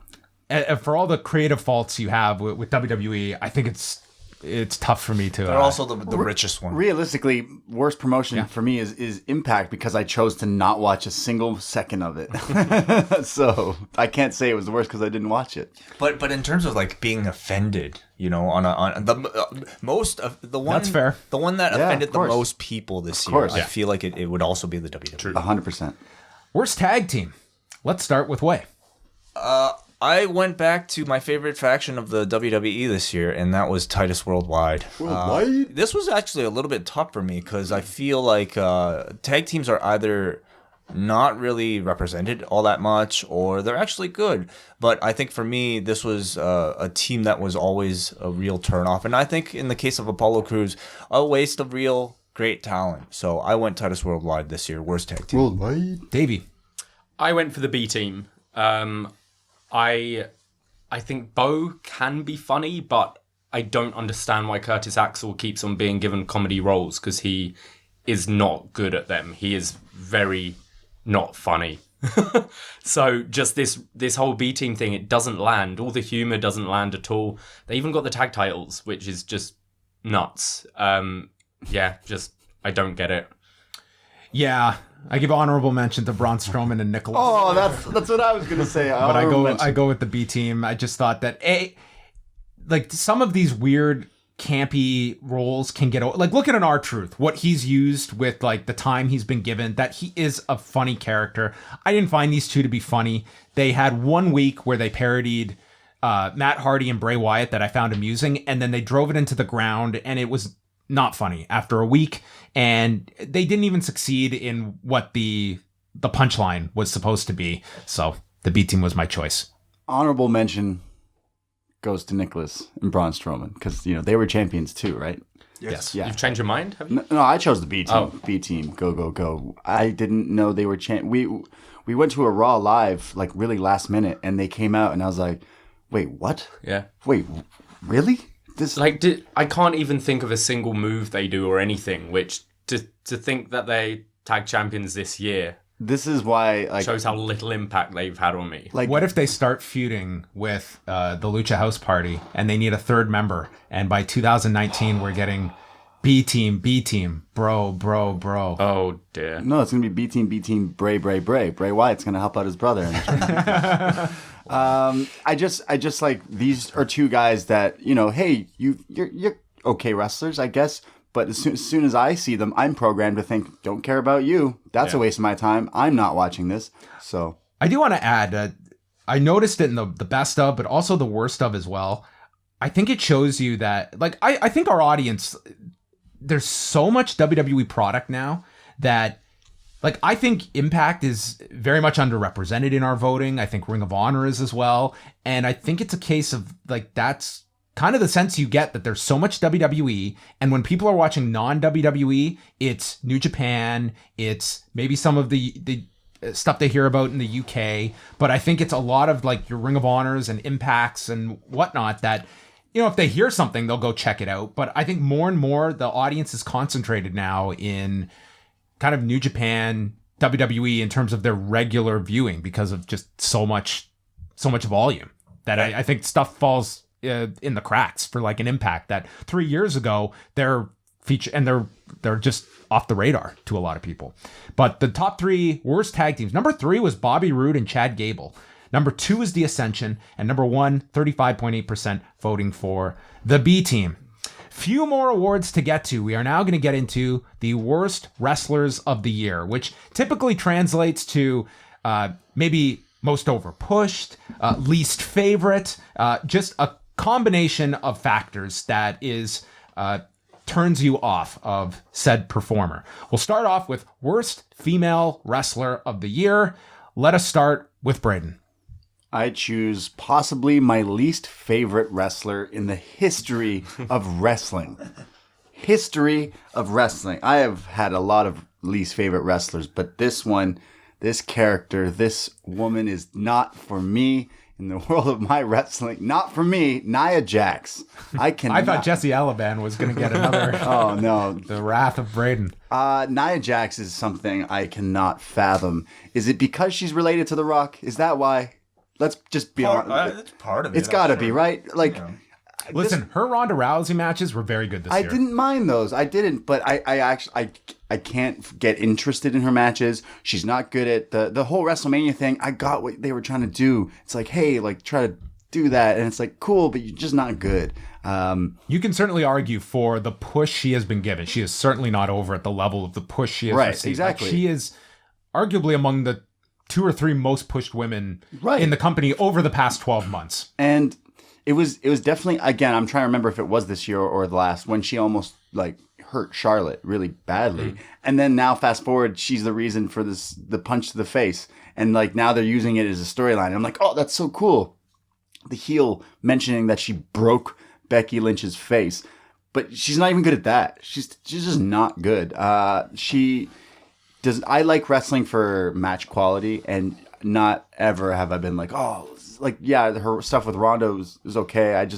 It's not a character for me. I'm not interested in it. I feel like she's literally just there because she fits this role for a demographic that, I know a lot of wrestling fans that like her because of, she represents something for these people, and I get it. It's just not, maybe it's not for me, and I just can't stand when she's on my TV. I cannot stand Nia Jax. Least favorite wrestler ever. Did you not vote for her as Game Changer of the Year? She terrible. No, I hate Nia Jax. So and a friend of mine who hates wrestling was watching wrestling with me once, and a Nia Jax match came on, and my friend was like, "Why is this woman wearing garbage bags as her outfit, as her attire?" And ever since that, I can't unsee it. Like, she always wears, like, these pants. I'm telling you, it's true. So Nia Jax, worst wrestler of the year. I hope you get a direct message. Wai. My worst wrestler, I think in a year where women's wrestling really took center stage, we still had a lot of poor quality matches. Honorable mention, of course, to Carmella, who I think, again, much like, Jinder Mahal is in a much more suitable role for her right now. Definitely. She's doing good. Nia Jax, of course, as Braden mentioned. But my worst female wrestler of the year, and I hate to do this because I'm a fan of hers on her other TV show, Brie Bella. I feel bad because you see her struggle from, wanting to get back into wrestling following having a child. I'm sure it's a very difficult thing to achieve. But that said, that's what off-screen practice is for. She was nowhere near ready to come back to a main stage just such as Monday Night Raw. For a time, she was a person who was actually on both shows. So for the amount of airtime that she was given, and also for just her lack of, to me, preparation for those roles, I think it has to be Brie Bella. I gave honorable mention. I don't know if this really counts, but she was used twice, not just for the one cameo. That was Tori Wilson, who was in the Royal Rumble. How dare you. Like, it was so glaring. Like, if you watch that Royal Rumble, like, she was never a wrestler to begin with. She didn't enjoy wrestling when she was put into matches. That's just the way she was utilized during her time in the company. And so she's brought back and just a mess in the Royal Rumble. Evolution, I actually rewatched her spot to see, she was just in and out. It was really nothing at Evolution. That was my honorable mention. Carmella, I think that you can certainly see the gap now. And I think this is only going to widen in 2019, that there are the top level performers that is going to be carrying the division. And there's a role for the people like Carmella, for even Zelina Vega, Alana, but as wrestlers, I think that they are best utilized elsewhere. I ultimately went with Lana because I think that this is not just wrestling wise, and I do believe she's gotten better than where she was a year or two ago. But that said, her character as well has been taken away from her. She is now the background for Rusev, who cuts his own promos. She should not be a full-time wrestler. That is not her asset. And now they're not even having her speak, which makes you wonder, like, what is the specific function Lana is there to do on a weekly basis?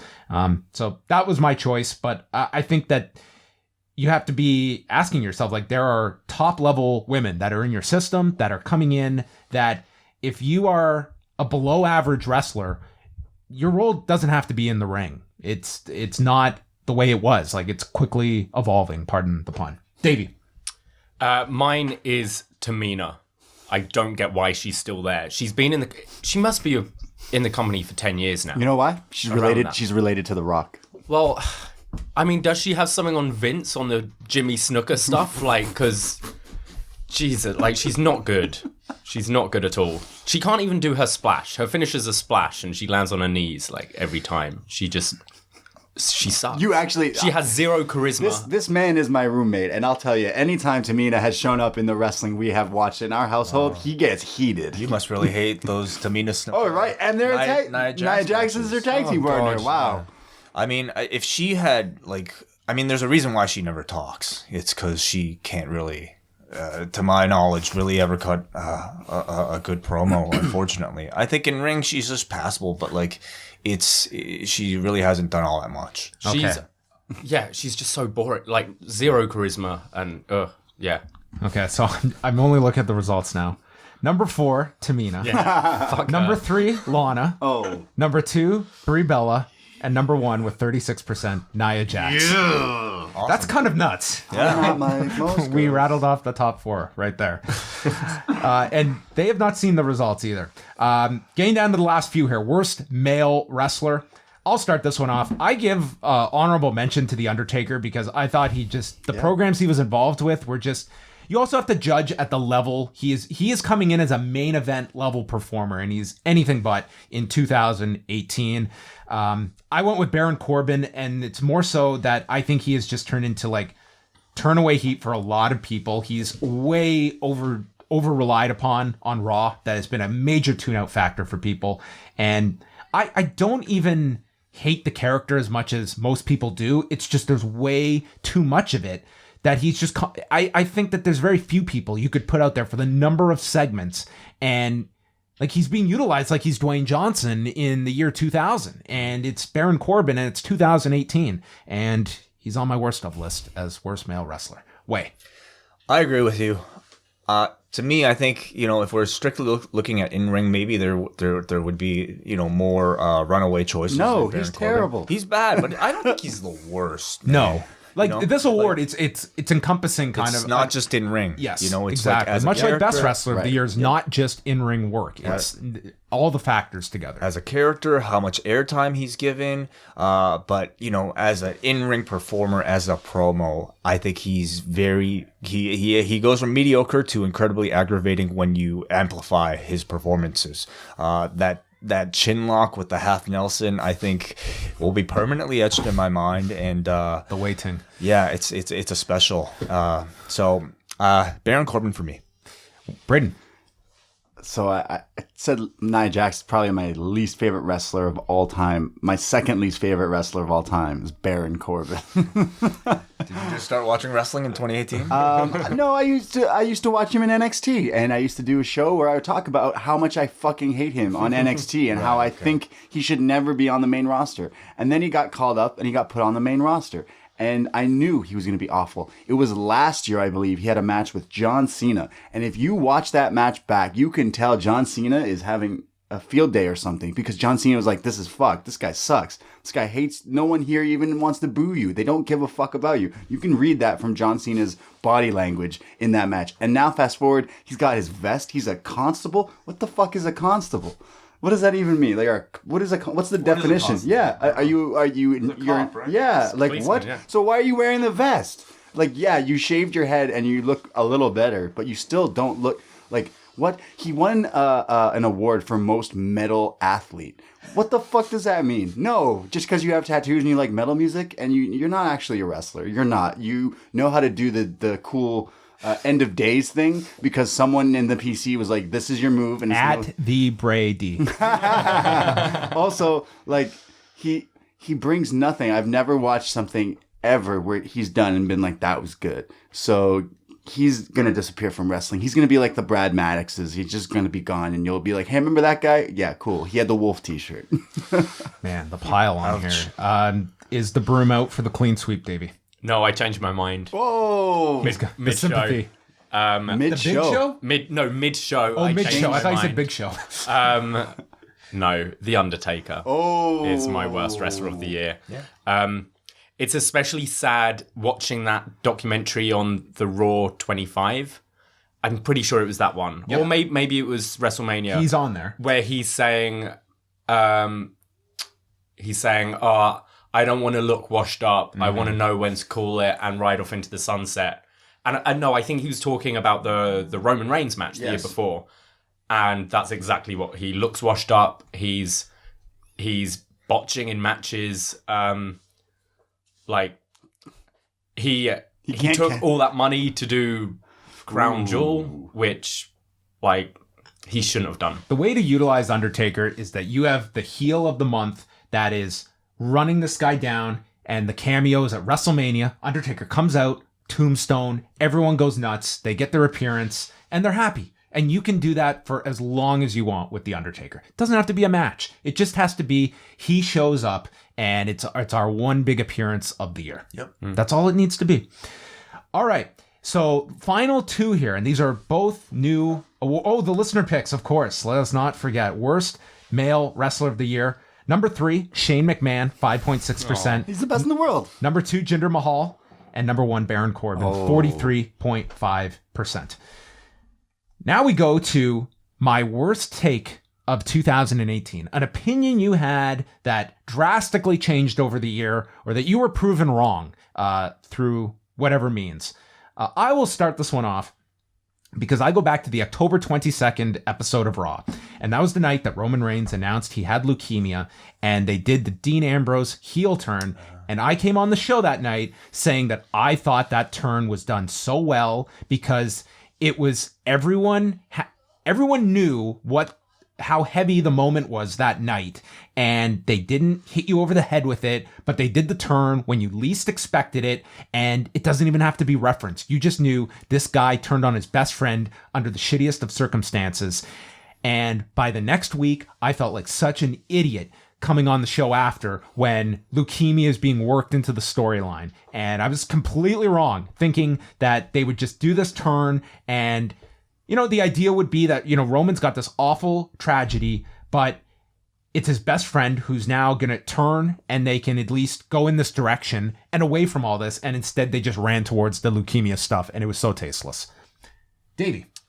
I just wrote WWE are full of shit for my worst take. Like, for all the charity stuff they do and how they've been bigging up their women's division and how they're prominent now and it's changed from the Divas, you pissed all that away with Saudi Arabia. I don't need to say anymore, I don't think. Braden. It's kind of like you said, you thought something was going to go really well and then it didn't, is essentially. So I'm gonna go to my worst match of the year. I thought Nakamura AJ was going to be something that was going to be so good, and then I ended up really hating it. And then Nakamura's keeps like, "What, AJ? Just wear a cup. Like, what are you doing?" Yeah. So I don't know. It's strange because as a wrestling fan, you're like looking forward to something, and then when it doesn't deliver, it's like really takes the taste out of your mouth. And that was something I was like, that could have been the best, and it really just was so flat for me that it hurt me in my heart. Wai, what was your worst take of the year? Yeah, for me, this was kind of like a one I had to really think about because I'm never wrong, everybody. No, I'm kidding. No, I think for my worst take, I have to think back because when we originally did our Greatest Royal Rumble show, I didn't really know all that I know now about what's going on in Saudi Arabia, all the stuff about the conflict in Yemen, everything that MBS I think has been trying to sell. And I was largely kind of negligent to a lot of it. And I just thought, you know what, this is probably not a good look, but it's probably no worse than, any other type of propaganda that the WWE does. I was wrong. I was certainly wrong. I think it's a lot worse than a lot of tribute to the troops and a lot of things like that. So to me, especially when Crown Jewel came along, I in some ways, I'm kind of grateful that I'm a lot more aware now of what's going on thanks to the WWE's mistakes. So that I would say would be my worst take. And then the last one is, I never want to watch wrestling again. A moment this year that gave you that feeling of, why do I even want to follow this? And I'm sure you can have many different examples from the past year. I'll start this one off because I remember it very clearly, and it was after the October 29th edition of Raw. This is the final Raw before Crown Jewel. That is called the Global Pay-Per-View. It was 1 week after Roman Reigns' leukemia announcement, so Rollins has just used it in a promo. And the heel turn was set up. They aired this video of these children wishing Roman Reigns well. And they used the video to then pivot to what Dean Ambrose did. And it just rubbed me the wrong way. And then we had a closing promo with Taker and Kane. It was all heavily about death. And when the Reaper says it's your time to go, it won't be swift. It will be slow, agonizing pain as they set up their pay-per-view match in Saudi Arabia. And I remember after Rewind to Raw, me and Wai are just talking. And I just remember telling him that, dude, this is so gross. And I don't even want to follow this stuff right now. And I was just so turned off that specific night. So I guess I can just say the lead up to Crown Jewel and all the emotions, I guess, that people had regarding that show was my I never want to watch wrestling again moment of 2018. Braden? I was just going to say, I saw a guy piss himself and I was done. I was like, whatever turns you off. No, I feel like many people, as well as a lot of our listeners who post feedback and tweet us and all this stuff, they were like, I'm quitting my subscription because of Saudi Arabia. I'm canceling it. I'm canceling my WWE network. I don't want to do this anymore. And like literally so many people on Twitter like screenshot them canceling it and doing this. So yeah, actually, this is something that stopped people from paying their money to WWE. This literally was because of this, and I agree, and I say the whole. I would say it's turned people off from wrestling in general. Of course, like, even like podcasts like us feel the brunt of that. You know what I mean? It's like John Oliver is making fun of it, and then of course John Oliver throws in his digs at wrestling, obviously on top of that, and it's just like it makes you like when someone says, "Oh, you watch wrestling," like you watch that shit, and it's like, "Oh yeah, you mean the people who are doing these disgusting things now in Saudi Arabia? Like this is not cool," and that is the number one reason people stopped watching wrestling this year, and I agree with them. Davey. I went for a moment in the main event of Crown Jewel. It's Shawn Michaels going for a moonsault and neither Kane or Undertaker catching him. He just lands on his head. He just lands on his head. And it ties into my worst wrestler of the year thing. Just, it made me really sad. Think Undertaker is this guy who is one of the best of all time, respected, and if that was someone else, if that was a mid-carder, if that was like Rusev, doesn't catch Shawn Michaels lands on his head, a guy who's been retired for 8 years, coming back, Rusev would be in shit for that. Neither Kane or Undertaker catch him. He's trusting them. It just made me sad. I'm like, he's done. Undertaker's done. I think Sean summed it up in the corner with Hunter after the match. We're too old for this. Yeah. As Hunter's staring another surgery in the face after that match, and Sean is reeling from, that match and that fall. He went and wiped the tears with that Saudi money, though, so he's fine. Way.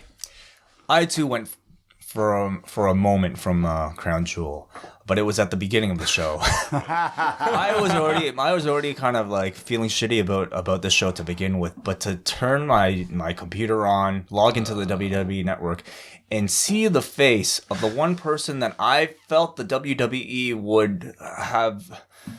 I thought the show couldn't get worse, and then I see that yellow mustache and that bandana. Everything must go. Going out of business sale. God, like, I think it tells you everything you need to know. The fact that, like, they didn't promote him at all, and there was zero mention of him at all after the fact.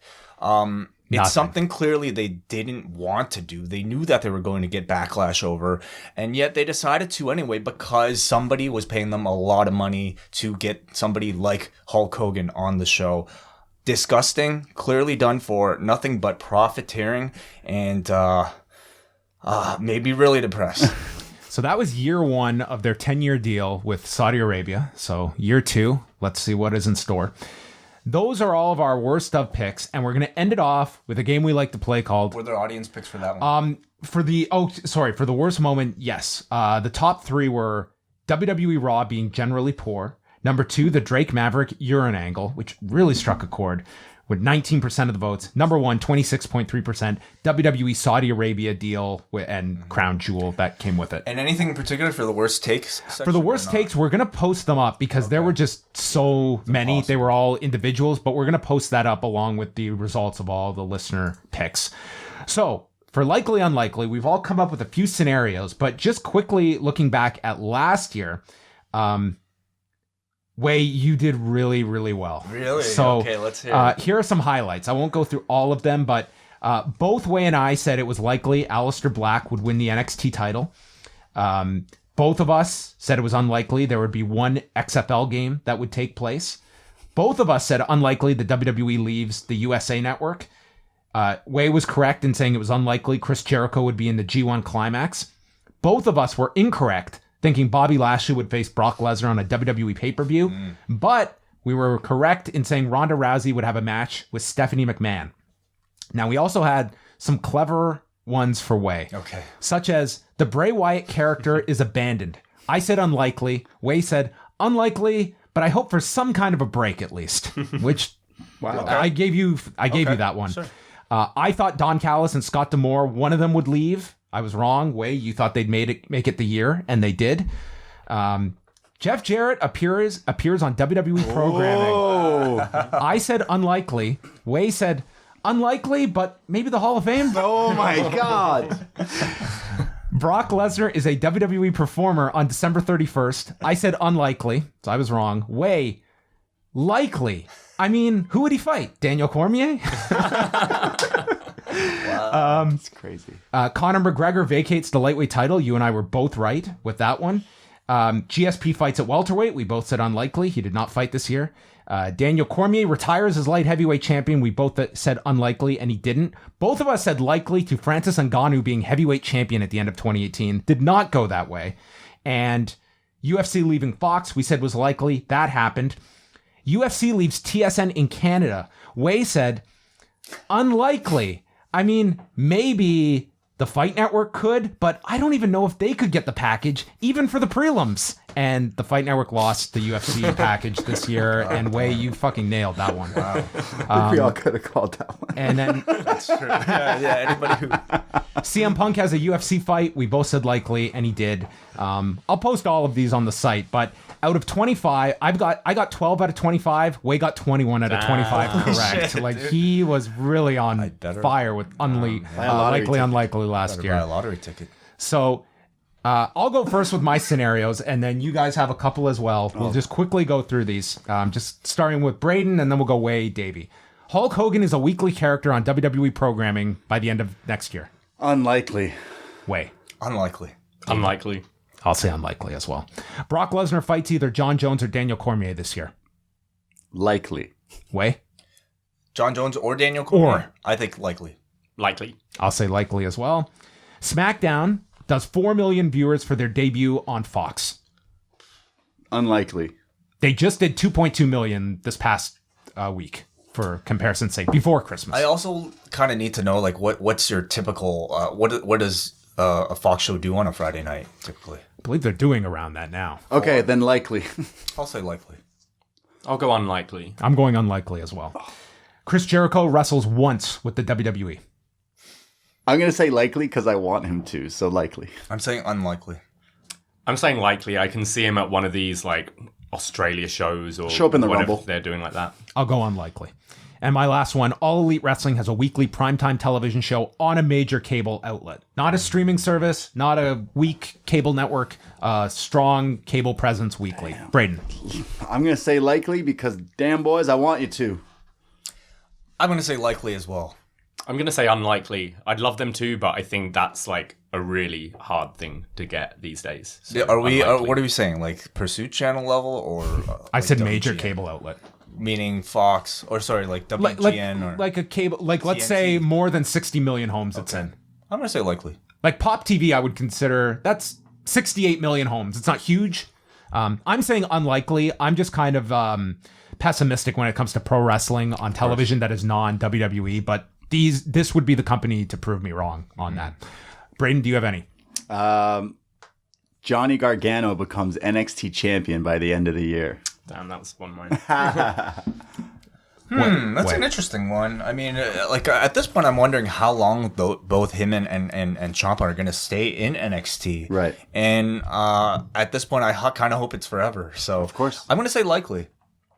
I'm going to say likely. I think it's part of the story that needs to happen. Likely. You want to do one? Yeah, I got one.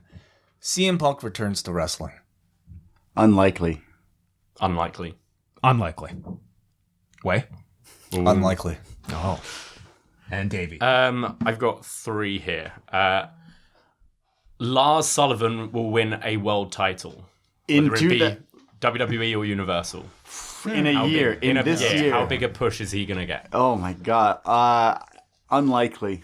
As much as I love 5-star Lars, it's my boy. Unlikely. That's an interesting one. World title in a year. I mean, look at Braun Strowman. It's taken him this long. He Yeah. hasn't won one yet. Exactly. So. Nope. But, I mean, if he's on SmackDown, it could be a very different story. So, watch. You're going to go back to all these caveats and be like, wow, you nailed it, Wai. Well, you've kind of now cornered this market. I'm going to say likely. Why not? 5-star Lars. I'm going likely as well. Yeah, I'm going likely.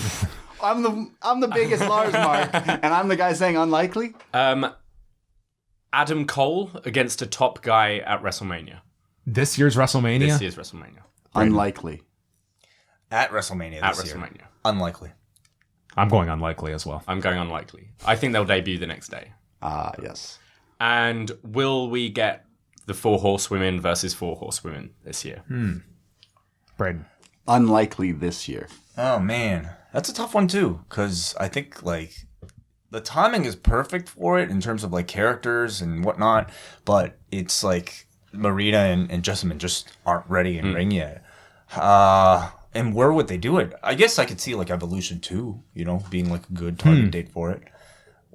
So That's a big hook for Evolution. I'll say likely. Yeah, you could do it at Evolution because you can keep them in NXT because it's all 3 brands. For By that. then, hopefully, they'll have enough Yeah. time. I was going to say Survivor Series, likely. I'll say unlikely. I have another one. Okay, last one. Will Matt Riddle debut on the main roster in 2019? Way. Unlikely. Unlikely. Likely. Bro. He's on the Madison Square Garden house show next week. Actually, it was 2 nights ago. So you saw the results So it's already looking likely. with the B team. Bro. Oh, stop.